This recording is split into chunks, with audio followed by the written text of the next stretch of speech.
All right. We are live.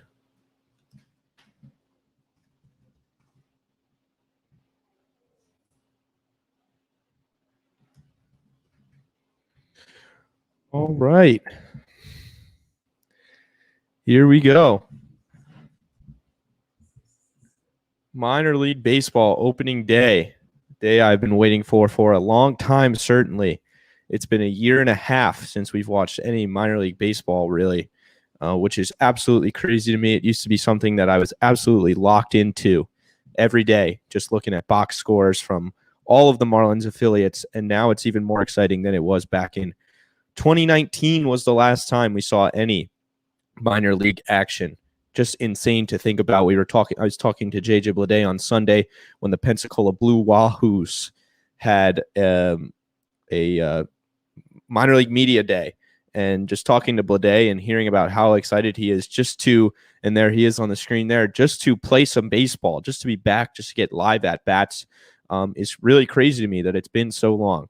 But I'm excited. I know that a lot of people are excited. You can see on the ticker there on the bottom the opening day schedule. Jupiter plays at 6:10, Jacksonville at 7:05, Pensacola at 7:35, and Beloit at 7:35 as well. It's an action-packed day. All four affiliates are in action today. Obviously, there will be more affiliates coming and getting into action as we get into the summer months. Once the draft happens, then Rookie League will start, that kind of stuff, and only more and more intriguing prospects will start playing. I'm Ethan Budowsky. You may know me. No takes were made. Mbappe does not have COVID. He already had COVID. He has an injury, and he's on the bench today. PSG are playing in the Champions League semifinals today. In the second leg, they're down 2-1. It's a nervous day for me, but it's also an exciting day because worst case scenario, PSG go out. I get to just tune in to all my favorite minor league prospects and get working on that. It's going to be an exciting season.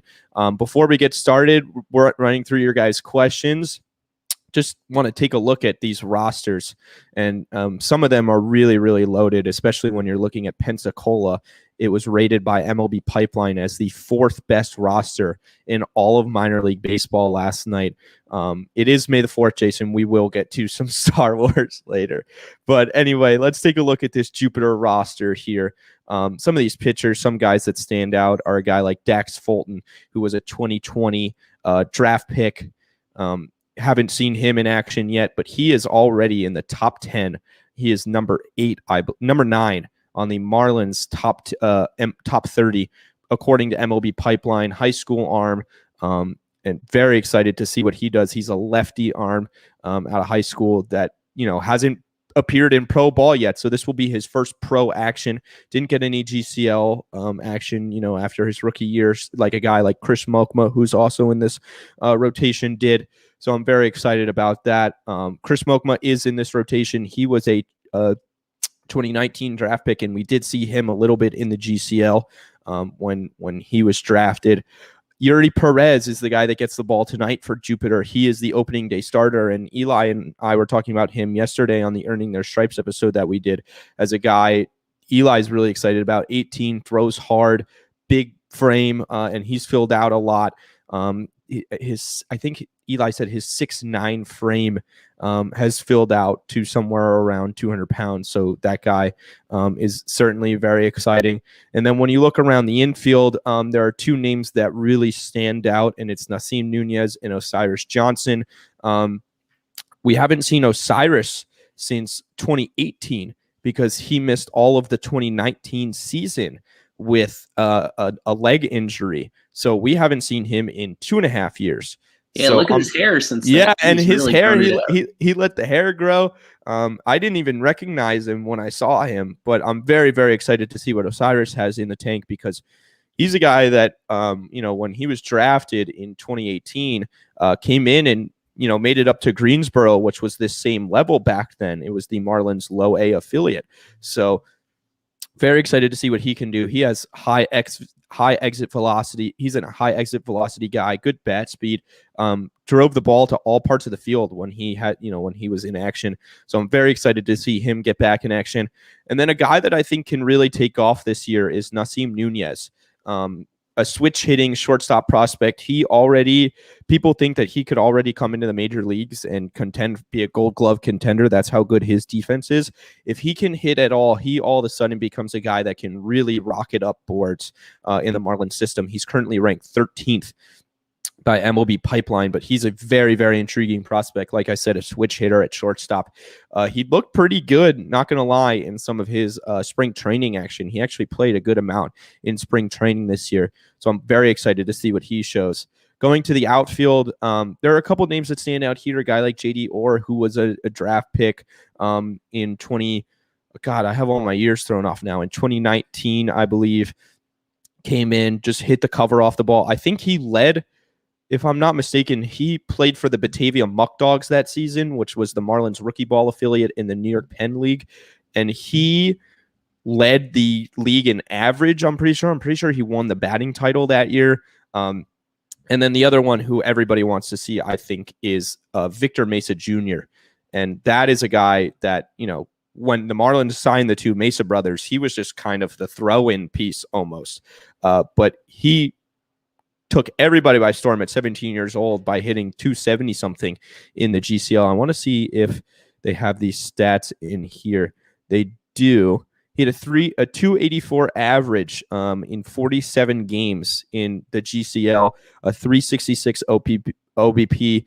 He didn't slug a lot. He only hit one home run, but he had 9 doubles and 4 triples. So this guy possesses a lot of speed. He's a very exciting prospect, and he rocketed up boards. He is number 11. He's on the verge of cracking the Marlins top 10 now in terms of, according to MLB Pipeline. So that's a very exciting prospect that I know a lot of people are really excited to see him get back into pro ball and to start playing. Let's move up one level to the Beloit Snappers, Beloit, Iowa, I believe. Is it Beloit, Iowa, or is it Beloit, Wisconsin? Sorry, I don't know what happened here. Okay, sorry, I pulled up the YouTube stream accidentally. Let's take a look at the Beloit Snappers. This is just another talented another talented level for the Marlins, but this might be the one where you kind of look at and say, okay, not as much going on here, but a guy that Eli and I talked to over the just before spring training started in Zach Mccambley out of Coastal Carolina is a guy I'm very excited to see pitch. I think he's ranked 23rd. He was a 2020 draft pick, and he had a good year at Coastal before. Obviously, that was shut down. Beloit, Wisconsin. Thank you, Daniel. Beloit, Wisconsin. The Beloit Snappers. I don't know if anybody has seen the images of the field that they practice on, but it looks like the Sandlot. So that is just the glory and the beauty of minor league baseball is these guys playing on these fields that just look straight out of of the backfields in growing up, and it's a beautiful thing. Minor league baseball is a beautiful thing. And that's the reason that I'm so excited to get back to it. Another one, Kyle Nicholas, who is the 17th ranked prospect out of Ball State. He was also a 2020 draft pick. Remember, the Marlins went all arms in that 2020 draft. And we're going to talk about a couple others. Obviously, we'll get to Max Meyer, but Kyle Nicholas is certainly an intriguing prospect here. These two pitchers are 2020 draft picks that, a lot of people will be looking at. Moving forward is Will Banfield from the Beloit Snappers. He's the catcher, and he is pretty much the Marlins' only hope behind the plate right now. He's ranked 28th on the Marlins prospect list, and he's pretty much all they've got in the system. So we need to see something from him. He was in Clinton, which was the Marlins are no longer affiliated with Clinton, but it was the low A affiliate. And he hit 199, so just under the Mendoza line, with a 252 OBP at low A. So that is certainly something that the Marlins need to see improve. They need to see improvement from him with the bat. They need a premier catching prospect. They need somebody that's going to kind of take that position by the reins and put a stranglehold on it, because nobody's done it so far at the major league level. We know about the struggles that they've had at the major league level, and there's a pretty big hole there. So they're looking for Banfield to fill it. Not really too many infielders at this level. Bubba Hollins, Nick Reddy are guys that I recognize. Nick Reddy had a nice year at third base. He can play multiple positions. But this outfield is where it really gets interesting. And I imagine the starting outfield here will be Griffin Conine, Cameron Meisner, and Connor Scott. All three who are really intriguing prospects. Griffin Conine came over from the Blue Jays in the Jonathan VR trade. And he's a guy that puts up crazy power numbers, but he's going to strike out a ton. It's just part of the game. He's one of those 3 true outcome guys, but he has crazy power. Obviously, he is the son of Mr. Marlin, Jeff Conine. So that was certainly something when they brought him into the system. And Cam Meisner, this is a very intriguing prospect. I know we're going to talk about him when we get to the Q&A session here. Out of Missouri, was a guy that could have gone in the first round when he came out in the 2019 draft. Sorry, my throat is really dry. But he ended up falling to the Marlins in either the compensatory round or the second round. I can't remember exactly. But he was a pretty high draft pick for them. And he put up some okay numbers. He was in he was in Major League camp this year. He played a good amount in spring training. He hit 270 with a 388 OBP, but he didn't slug a lot in 2019, just a 362 slugging percentage. He only hit 2 home runs. So for a guy that's supposed to have a lot of power, there was a bit of a power outage when he first got into pro baseball, but he can certainly hit.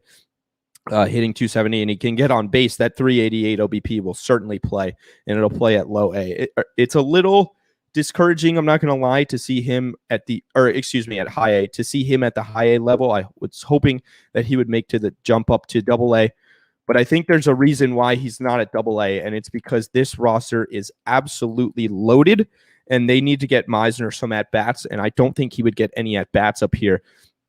These 5 outfielders are all guys that you'll recognize if you follow Marlins prospects at all. The first one, obviously, anybody that follows baseball should recognize. This name is J.J. Bliday.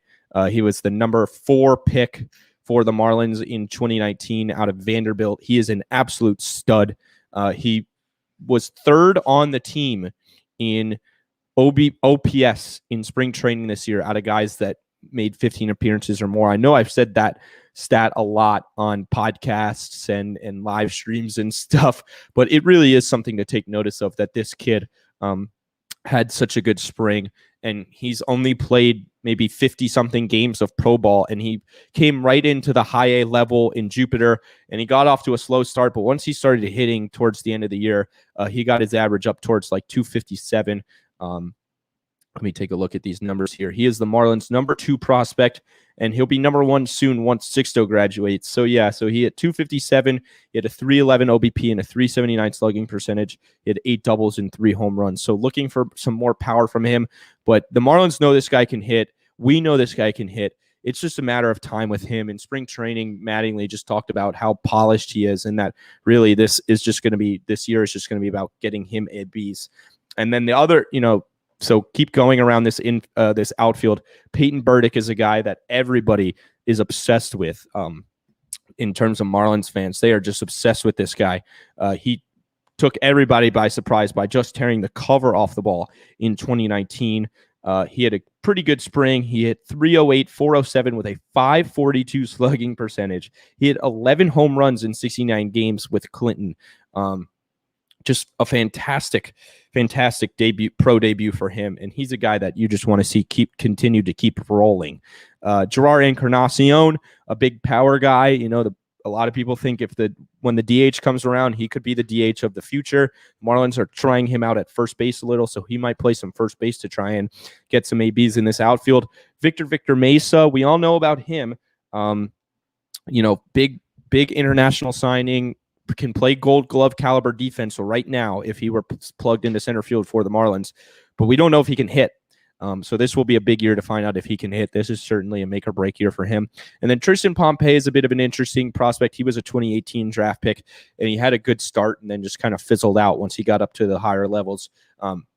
Will be interesting to see if he can, we haven't seen him in a year and a half. So it'll be interesting to see if he can, refine that form that he found when he first came into the Marlins organization. Looking around, Demetrius Sims played a little in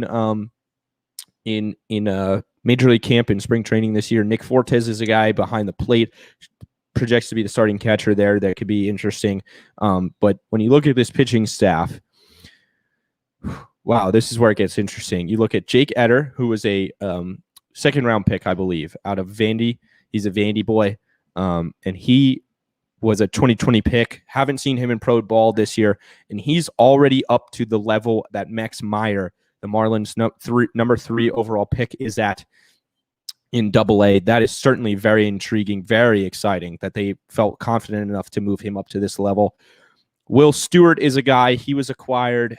He was the throw-in piece in the JT trade along with Sixto and Jorge Alfaro. He's had some mixed results, really. He flirted with like 2 no-hitters in Jupiter in 2019. Certainly an intriguing prospect. And so that does it for the Double-A level. But Max Meyer is the guy there that everybody wants to see. He gets the ball for opening night tonight. Out of Minnesota, the Marlins number 3 overall pick, the number 3 prospect, according to MLB Pipeline, has maybe the best breaking ball in all of minor league baseball, not just in the Marlins system. His slider is wipeout, and he's a very confident guy when you talk to him. And talking to him on the press conference the other day that Pensacola had, he said he feels like his changeup is now locked in as a third pitch, which should scare a lot of hitters. That is a very terrifying thing for a lot of people that he feels like he has 3 pitches now.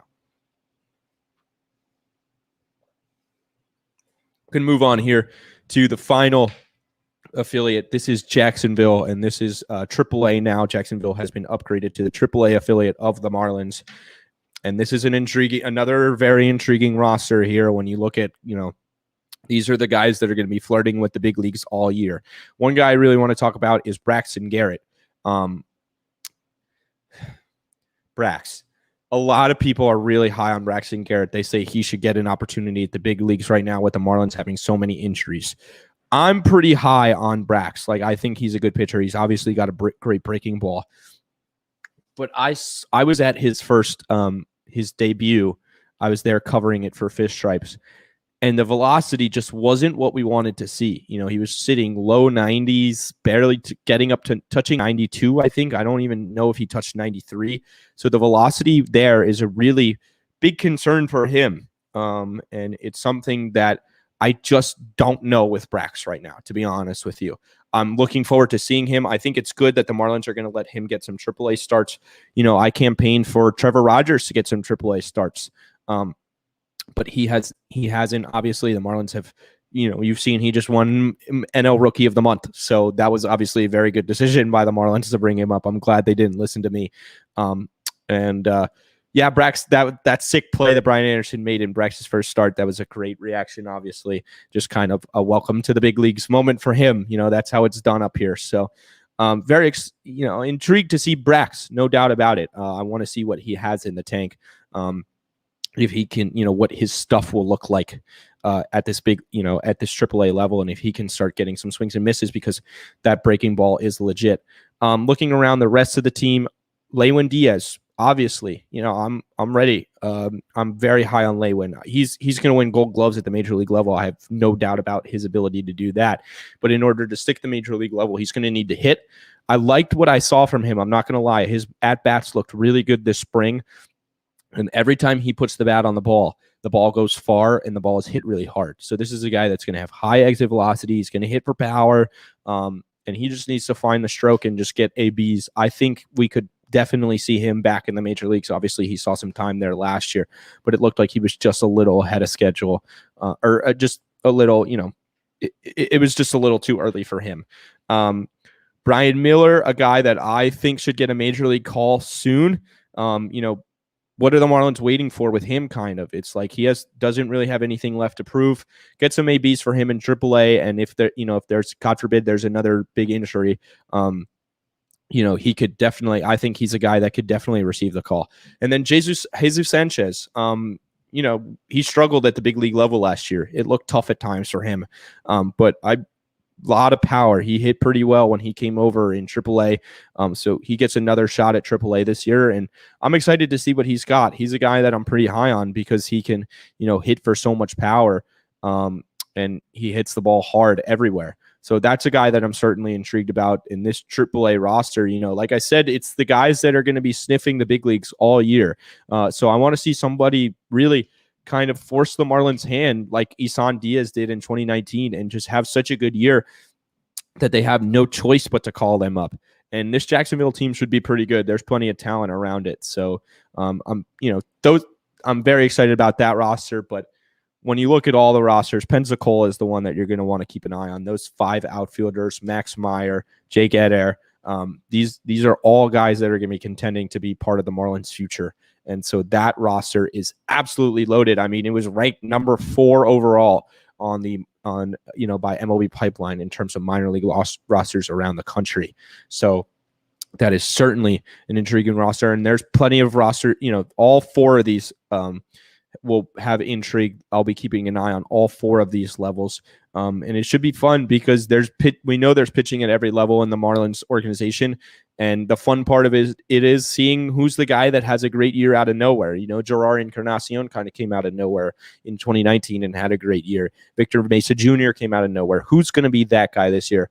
We'll get to that in a second, but I really need some water. So 1 second.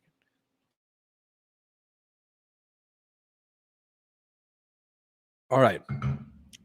I promised a Q&A session, so let's get to that now that we've run through these rosters here. Let's just start looking at some of these questions. All right, this one is from my boy at the Fish Army 305. Who's the guy that isn't on any top 100 list that you think is going to make some major strides this minor league season? Let's take a look here. I would love to see Cameron Meisner have a big year. I think that he's a guy that very intriguing prospect. Obviously, played at a high level in the SEC. And I'm always remembering to drink water, Jason. Don't you worry. I gotta get it down. I got a little bit of a dry throat right now, but I have my vaccines, so I'm okay. But Meisner is a guy that I'm looking for to have a big year, definitely. I think he can take some huge strides. He's going to be at a level where he certainly should be able to hit.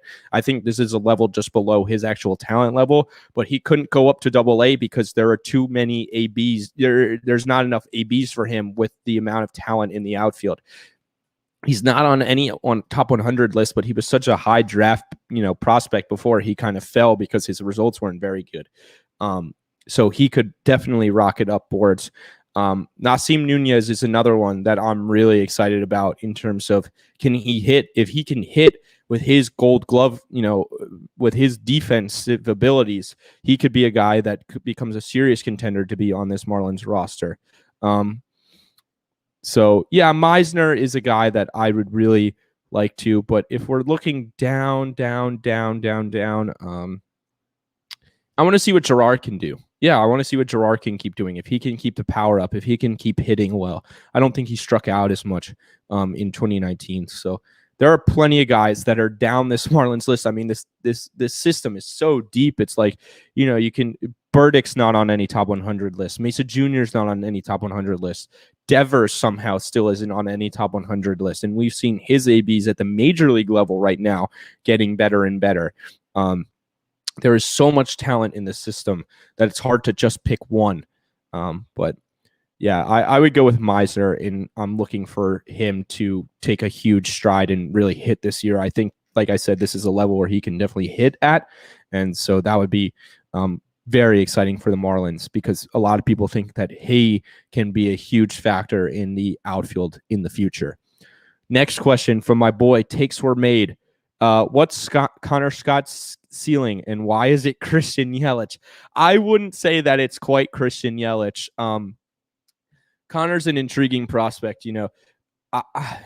I'm not as high on him as some people are. I know that there's a lot of people out there that are really high on Conor Scott, but his swing is a little weird. It's just a little loopy. It looked a little better in spring training. Like he could tap into some power, but I mean, he only slugged, in 2018, he only slugged 296. Then he got it up to 359 in 2019. So that's a little better, but he hit 248, an OPS under 700. So it's like this guy's got to start hitting the ball. We can say he has all the tools, but he's just got to kind of start hitting the ball. But a guy that he reminds me of in terms of his swing and just his setup, I don't think he wears any batting gloves. He played at the same high school as this guy is Kyle Tucker of the Houston Astros. They both played at Plant in Tampa. He kind of reminds me of him just in his swing and the tools that he has kind of. So, Scott's got all the tools. There's no doubt about that. There's a reason that everybody's really high on him. It's just you can have we've seen this with Marlins prospects up and down. All these guys that have come up and haven't hit, Brinson, Monte, all these guys, they can have all the tools in the world. But if they can't put the bat on the ball, then it doesn't matter. You need the hit tool. So, I think Scott, he's at high A this year. He's let me see how old he is now. I think he's my age. He's 21 years old, so he'll be 22 in October for this. He'll be 21 for this entire season. I think he'll fill out a little bit. I'm sure he has already. He's listed at 6'3", 187. That's a little skinnier than you would like, but he's got to tap into some power. I think he has the ability to, but he's got to find it. He just has to do it. We can talk about it all we want to, but he has to actually put the results together. He did have some good results in spring training that, might make you excited, but high A is a level at 21 years old he should be able to hit at. And so I think that this is where we'll see. He was in Clinton, right? So now he was in Iowa in the freezing cold at the beginning of 2019. Now he's in Wisconsin in the freezing cold. Same kind of situation here. So this should be a level at high A that he should be able to hit at 21 years old. So I think we'll definitely learn a lot about Conor Scott this year. I'm not good with ceilings comparisons because I'm just not a big scout like that. But yeah, I think Kyle Tucker is a guy that kind of reminds me a lot of Conor Scott, and you could see a lot of him if he reaches his full potential. Next one. Okay, this is a great one from @MarkHands2 on Twitter. What level do you expect Victor Mesa Jr. to end the season at? Right now, he's starting at low A. He is, let me get this correct, 19 years old. He will be 19 for the entire season. He turns 20 in September, and the minor league season ends before September. He'll be 19 this entire season. Unless he sets the world on fire and just torches the Florida State League, which, as Alex just mentioned in the chat here, can be really tough to hit in at times. The Florida State League is a really tough, not hitter-friendly league. Unless he torches the ball, I don't see him past low A this year with the Jupiter Hammerheads. I don't think the Marlins are going to rush him. They have so much outfield talent. Back when they moved up Scott and Osiris really quickly, and Banfield when they moved them up from the GCL to low A in Greensboro. That was in 2018. There still wasn't these layers of talent in the system that we've seen develop over the past few years. So I think that the Marlins aren't going to be in any rush to call, guys at these lower levels up as quickly as they were in the past. So I don't think you're going to see Mesa Jr. Past low A this year. I think he probably finishes the season in low A. But with that being said, clearly the Marlins weren't afraid to push these top prospects up, these guys up if they feel they're ready. So it's all going to depend on how they feel about him. I know they're high on him, and certainly a lot of people have become high on him. He's up to 11 on MLB Pipeline, which was shocking to me, but not in a bad way, in a, wow, people are starting to take notice of this kid way. So big fan of Mesa Jr., but I think he's just a little too young. All right, my surprise candidate of the year from @SeanGrant22. Whew. Surprise candidate of the year. This might just be because Eli, if you're in there, this might just be because Zach Mccambley was so awesome. But I'm high on this guy. I don't know. He has this swagger that really excites me. And maybe I'm just excited to see him because he was so awesome in those interviews. But I think he could kind of, a lot of these draft picks that we haven't thought about because the draft, took place during quarantine and we haven't seen them in Pro Ball yet. But Mccambley's a guy that is just kind of off the radar. The fact I thought he was going to be in the Jupiter rotation to start the year, but the fact that he's at high A, we talked about this yesterday, Eli, is certainly intriguing to me. So I'm curious what I think he's a guy that could take some people by surprise. And I don't know as much about his stuff as you might, but Is it just because he was so awesome in that interview that I'm thinking about? Well, he said all the right things about his changeup. We know how big a key that third pitch is for all these guys that are trying to definitely show themselves to be starters. And he's someone that I think there is a lot of reliever risk coming out of school, but you're happy with that if he's, a really great late inning, high leverage guy with just his fastball and his breaking ball. And he said all the right things about developing it and how much work he put into it. And he's going to be him and Kyle Nicholas. They are way up in terms of my guys that I'll be fixated on this year because, I mean, to be honest, we barely got to see them at all in college, especially because even their platform year heading into the draft was cut short. He only started, 4 games that year. Yep. And, I mean, same thing with Kyle Nicholas. So with those guys, even the most recent amateur evidence that we had of them coming into the draft was cut short. They were invited to big league camp, but never were intended to actually play in major league spring training games. So we didn't see that.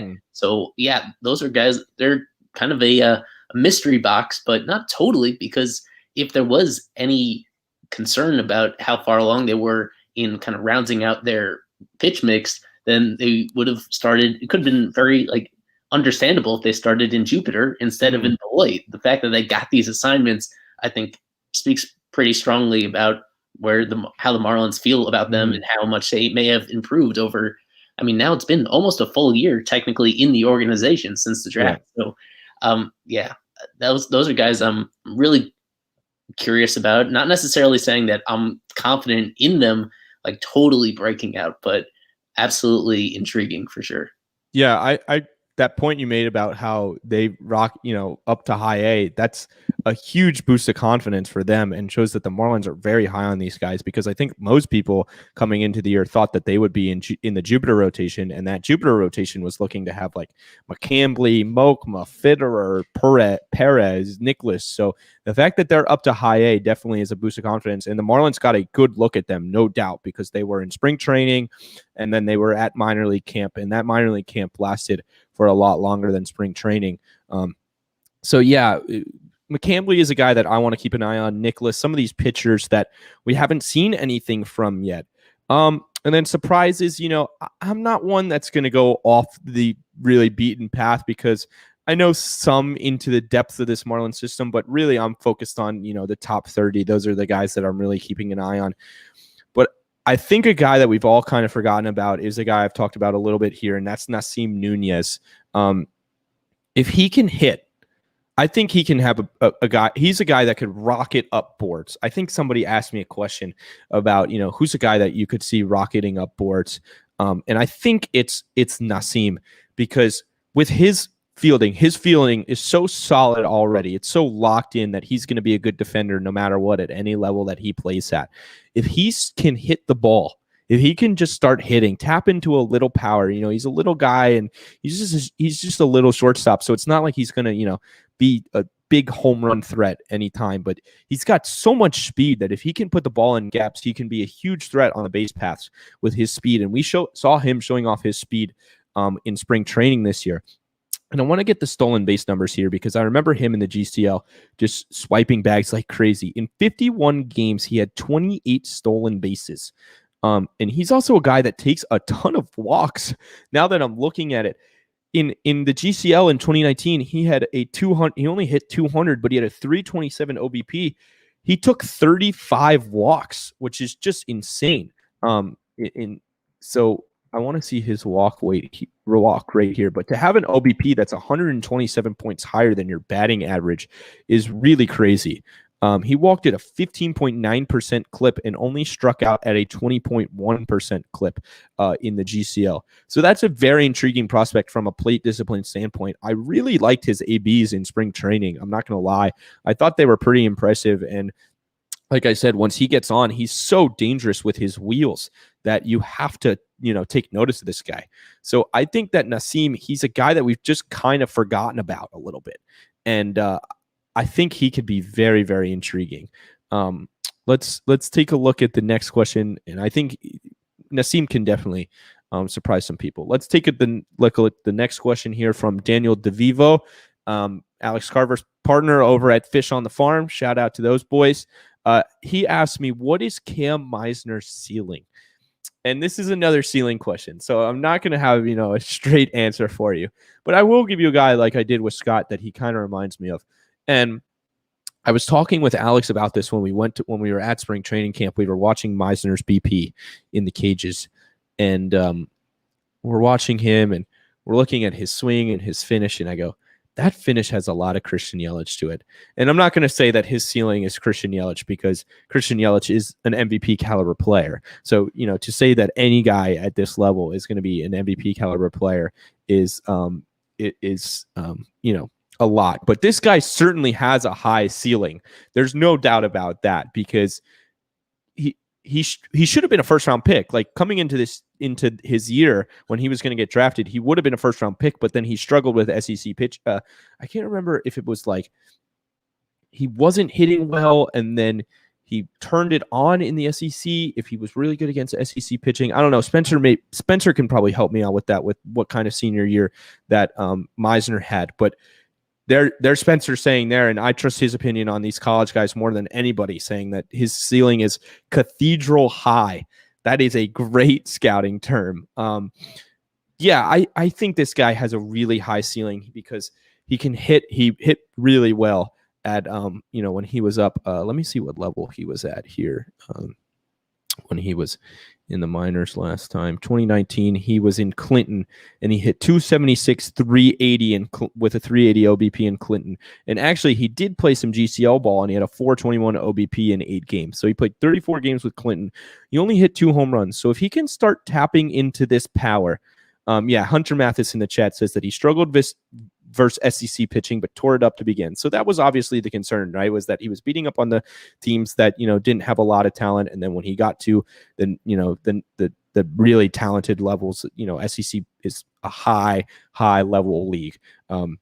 He struggled. So that's obviously a concern, but there is some Yelich in those mechanics, but this is, these numbers are really good. If he can just tap into some more power here, because there was a big power outage. He didn't hit any home runs at the GCL level. And when he got sent to the GCL, I'm like, this guy should tear the cover off the ball as a second round pick at, he is 23 now. So he was 21 years old. He should be able to tear up the GCL and hit the ball over the fence like crazy. But there's a bit of a power outage in 2019. So I want to see if he can tap into some of that power, because if he can, and he can continue, if he can be a 280 hitter, right, with a 388, these numbers that he put up in 2019 with a 270 batting average and a 388 OBP, if that slugging percentage instead of 362 is more like 450 up near 500, then you're looking at a really, really good baseball player. And so that is something that I could, want to see from him, is tapping into some power. But if he does that ceiling, what's it called? Spencer is absolutely right. That could be a guy that could just rocket up, and his ceiling could be as high as the 16 Chapel. I want to get to Kevin's question here. If you had to bet who would be the next outfielder called up to the MLB level, and it's a guy we talked about just a little bit ago, and I think I said it. It's Brian Miller. Everybody wants to say that it would be Bliday or Burdick or this one or that one, some of these higher touted prospects, but I think at this point it's Miller, because it's just like I said earlier. What do you have? What else is there to find out? We know what he is. He's probably a fourth outfielder. He's not going to hit for a lot of power, but he certainly can hit the ball. He had a good spring. He had a really nice camp, and he certainly impressed me. So I want to see him get a chance. The Marlins have just kind of been meddling with these outfielders that come up and just can't get it done. And if they move on from a Dickerson, or if Dickerson goes down, or Duvall goes down, or Cooper goes down, and they need somebody new, a fresh face from the minor leagues to come up, then my first call would be Miller, because they're not going to call up Bliday as much as everybody wants them to call up Bliday right now. It's not going to happen. They're not going to call up Bliday until later in the season, because they said, as polished as he is, we just need him to get ABs at the minor league level. And I agree with Alex here. I have no idea what Brian Miller has to do to get a chance. So I would like to see him, if he gets off to a good start this year and the Marlins need an outfielder, that would be the guy that I would bank on. All right, let's get to Alex. Alex had a couple questions for me. Your thoughts on this a Jupiter rotation now and when they add Fitterer and Palacios. So let me pull this up here. Let me get back to it. We were talking about it earlier. I'm very excited to see what Moakman does because if I remember correctly, he was really good in the GCL when he pitched. I'm very excited about Yuri Perez. Eli got me excited about Yuri Perez yesterday when he was talking about him on the Earning Their Stripe show that we did, which if you haven't listened to that, go check that out. Moakman had a 2.19 ERA and a 2.53 FIP in 5 starts in the GCL with an 8.7 K per 9. And he didn't really walk anybody, just a 3.86 walk rate. That is awesome. So I'm certainly very intrigued to see what Chris Moakman can do. Yuri Perez is a guy that we don't know a lot about, but he'll be getting the ball tonight, so we'll know a lot about him really quickly. Excited to see what he can do. And then Dax Fulton. This is a guy that's already 9th on the Marlins top 30 list, according to MLB Pipeline. A guy a lot of people are really high on. The Marlins are really high on him. They went out of their way and gave him a big signing bonus out of high school to come and play with them. So, intriguing guy. This is a very intriguing rotation. Obviously, I remember Alex telling me before the year that this was easily going to be the best rotation in the system, and I think it will because you have those 3 guys already. I saw they're going with a 6-man rotation, but now when you bring in Palacios and who was the other one? Fitterer. Evan Fitterer was a 2019 draft pick out of high school as well that everybody's obsessed with, and the Marlins threw a bunch of money at him. They got him, I want to say, in the 5th round. If somebody in the chat can help me out with that one. I want to say they got him in the 5th round, and I know they threw a big signing bonus at him because they saved so much of their draft capital on guys. They were taking all these young like college seniors so that they could save up draft pool money and throw it at Moakman, and they threw it at Fitterer as well to get them away from their college commitments, and they got them. And so these are obviously 2 guys that they're very high on because they saved the money to get them. So I don't know, I don't know a timetable because I don't have enough information. I think Palacios, Alex and Daniel reported that Palacios made it to is in the States now. So he hopefully soon, I imagine they're going to have to get him built up, maybe like a month or something. I don't know what the deal with Fitterer is, but when they add these guys, this rotation suddenly becomes, when you have Fulton, Moakman, Palacios, who is a guy that shut everybody down in the DSL in the Dominican Summer League. And boy, I don't know anything about him. It's like hard to know anything about these Dominican guys. But I've been like, for years, I've been like, why is this kid not over here? And apparently he doesn't have a lot of velocity. He's a crafty lefty, so we'll have to see. But man, am I intrigued by that guy. So it's good that he'll be in a rotation where we'll actually be able to get a really good look at him in Jupiter. So yeah, that rotation is very, very intriguing, possibly the best one in the system. And then I'll scroll through the chat here and see if there are any more, but the last one I have from Twitter is also from Alex, and he said, any under-the-radar guys you're most high on or excited to see? And this is Palacios is one of them. No doubt about it. Fitterer is another one. But I'm going to go with Jose Salas here. And he might not be under the radar because he's like the best international prospect in the system, but he's fallen down boards. I know, Eli, I know this is a guy that you love to talk about. I'll finish up on him. I wanted to talk about somebody else right after that. Yeah. Salas, we haven't seen him yet. And so I'm excited to get a look. That's why to me, it's like, these guys like Palacios and we might see Yidi Capé this year and Jose Salas are guys that I'm really excited about because we just haven't seen them. Same with the draft picks. Mccambley is another one that could be the answer to this question. Eder, he's up at AA, and this kid is ranked 24th on the Marlins top 30. So clearly they see something in him. Nicholas, all these guys that they drafted. Dax Fulton, I'm really excited to see. But the one for me would be Jose Salas because the Marlins have needed a really spectacular international talent in Miami for a while, right? Like they tried with Victor Mesa, and it just kind of hasn't worked out so far. But you look around the league, Juan Soto, Ronald Acuna Jr., Fernando Tatis Jr., Luis Robert. These are all guys that are the future face of the league, and they're all international signings. And so the Marlins, they have Jazz. Okay, Jazz. You don't think of him because he's from the Bahamas, but they have Jazz. So yes, there's one. But Salas could be the one that they grow from in-house all the way, they signed him, obviously we traded for Jazz. They signed Salas. Here he comes. He's finally making his appearance, finally going to get a look at him, finally going to get some numbers on him. So I'm really, really excited to see Jose Salas this year. Eli, you have one? I want a deep, deep, deep, deep sleeper because it ties together this question and the previous question about the Jupiter rotation. A name you did not mention is right-hander Matt Gibbon. Matt Gibbon, who most people probably forgot about, and they may have not even heard about him before. They might have never heard of him yet, but he's been in this organization now for 4 years because he was drafted out of high school in 2017.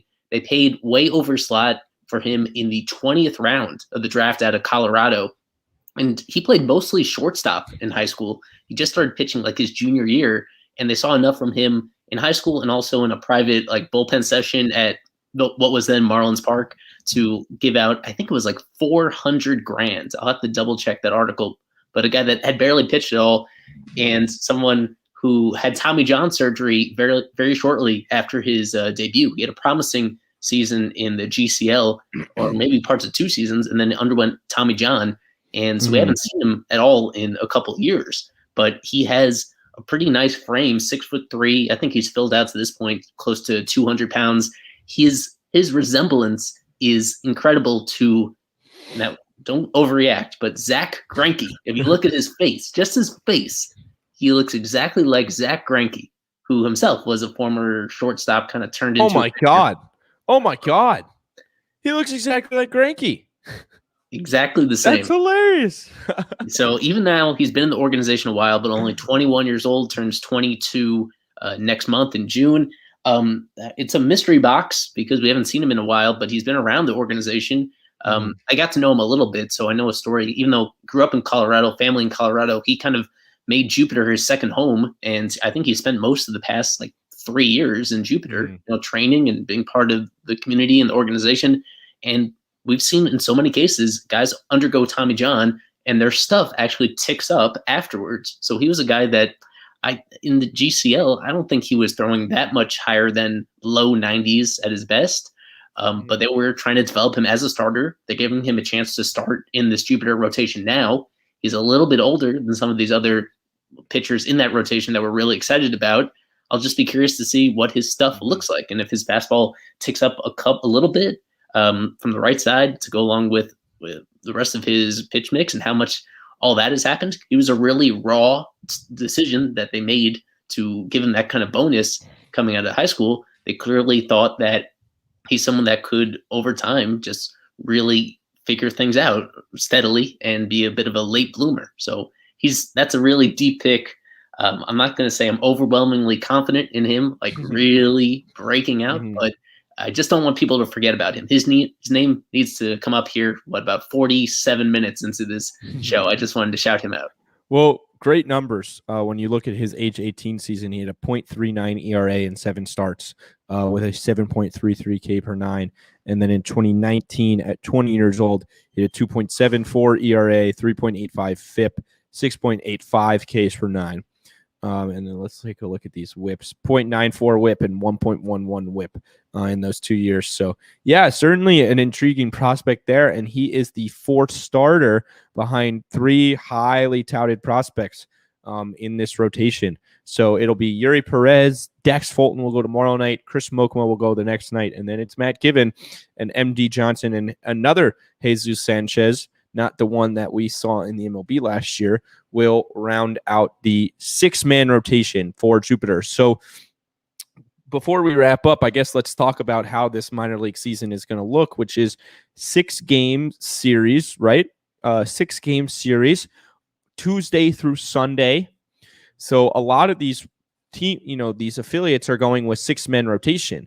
I know that Pensacola is going with 6-man rotation, and they're keeping Meyer limited to keep him healthy. Yeah, 21 years old, Alex. At low A, if he starts dominating, he's definitely a guy that could fly up, towards Beloit, and then eventually maybe even Pensacola. But the 6-game series, we might not see a lot of these pitchers as much as we're used to. Meyer is going to be in a 6-man rotation. They're going to give him an extra day, so that they're careful with him. He is going to start tonight, and then I guess we won't see him again until a week from today, which would be the 11th. And I'm actually going to try and go to that, but Pensacola is a little further away than I thought it would. But I am going to try and make the trip there. So it's an intriguing setup to see the same team 6 times in a row. Seeing the same lineup 6 times in a row, and start figuring out your pitchers and stuff. But the Marlins are going to be careful with Meyer because we've seen what has happened to their rotation. It's just been decimated by injuries. Sixto, Eliezer.